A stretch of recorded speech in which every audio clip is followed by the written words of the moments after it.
Hi friends, welcome to my channel. இந்த வீடியோவில் நாம் எதை பற்றி பார்க்க போகிறோம்னா தீபாவளி அன்று எண்ணெய் குளியல் எதற்காக செய்கிறோம் அப்படிங்கிறத பற்றி பார்க்கலாங்க. இந்த வீடியோக்குள்ளே பார்க்க முடியும் நம்ம ஒரு ஆப் பற்றி பார்க்கலாம். This video is sponsored by Moti shopping application. This is one of the best online shopping ஆப்புங்க. ப்ராடக்ட்ஸும் சீப் அண்ட் பெஸ்ட்டாக இருக்குது. லிங்க் வேணா டிஸ்கிரிப்ஷனில் கொடுத்துருக்குறேன், செக் பண்ணி பார்த்துட்டு நல்ல ப்ராடக்ட்ஸாக வாங்கி ஹாப்பியாக இருங்க. வாங்க வீடியோக்குள்ளே போகலாம். இந்த வீடியோவில் தீபாவளி அன்னைக்கு நம்மளை பெரியோர்கள் எண்ணெய் தேய்ச்சி குழின்னு சொல்லிகிட்டே இருப்பாங்க. அது எதற்காக அந்த எண்ணெய் குளியல் அப்படிங்கிறத பற்றி இந்த வீடியோவில் பார்க்கலாங்க. தீபாவளி அன்று காலையில் செல்வத்தின் அதிபதியான மகாலட்சுமியை பூஜை செய்தால் செல்வம் வளரும் என்பது ஐதீகம். எனவே தான் தீபாவளி அன்று காலையில் எண்ணெய் தேய்த்து நீராட வேண்டும் என பெரியோர் வலியுறுத்துகின்றனர். எண்ணெயில் மகாலட்சுமியின் அம்சம் இருக்கிறது. நீராடும்போது நம்மீது படும் தண்ணீரை கங்கையாக பாவித்து கொள்ள வேண்டும்.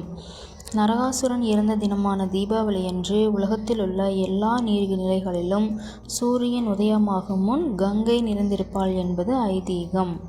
எனவே தான் தீபாவளி அன்று எண்ணெய் தேய்ச்சிட்டு கங்கையில் போய் குளிச்சுட்டு வாங்க அப்படின்னு சொல்கிறாங்க. கங்கை மீன்ஸ் எந்த நீரோடை, நம்மளுடைய ஆறு குளம் இதில் வேணால் குளிக்கலாங்க.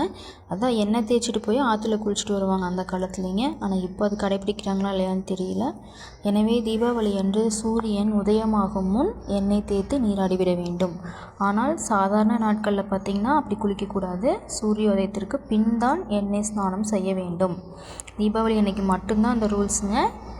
அதே மாதிரி அக்காலத்தில் தீபாவளிக்கு முதல் நாள் பார்த்திங்கன்னா பெரிய அண்டாவில் நீர் நிரப்பி அதில் மருத்துவ குணம் கொண்ட அரசு, பலா, ஆள், அத்தி, மாவிலங்கை ஆகிய 5 மரங்களின் பட்டைகளை சேர்த்து வைப்பாங்களாமாங்க நீரில். சூரியோதயத்திற்கு சரியாக 6 நிமிடங்களுக்கு முன் குளியலை முடித்து விடுவாங்க. இந்நீரில் நீராடினால் ஜலதோஷம் பிடிக்காது, தலைவலி வராது.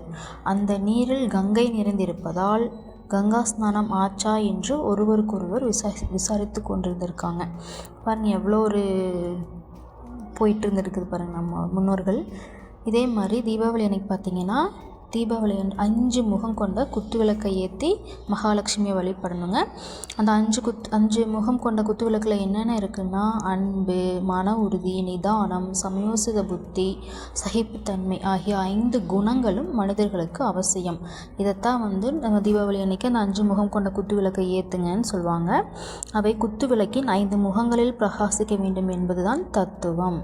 இதன் அடிப்படையில் தான் திருமணமாகி கணவன் வீட்டுக்கு வரும் பெண்ணை முதலில் குத்து விளக்கை ஏற்றச் சொல்கின்றனர்.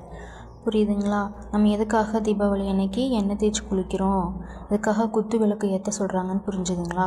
நம்ம மகாலட்சுமியை எண்ணெயோட ரூபத்தில் இருக்கிறனால நம்ம உடம்புல எண்ணெய் தேய்ச்சி குளித்தோம்னா மகாலட்சுமி நம்ம உடம்புல ஒட்டிக்குவா.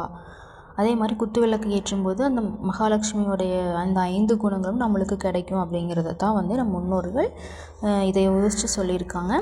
கண்டிப்பாக நம்மளுடைய தலைமுறைகளுக்கு கண்டிப்பாக அதெல்லாம் சொல்லிக் கொடுங்க, கடைபிடிக்கட்டும், வாழ்க்கையில் முன்னேறட்டும். தேங்க்யூ. அடுத்த வீடியோவில் இதை விட நல்ல டாபிக் பார்க்கலாம். தேங்க்யூ ஃபார் வாட்சிங். Bye friends.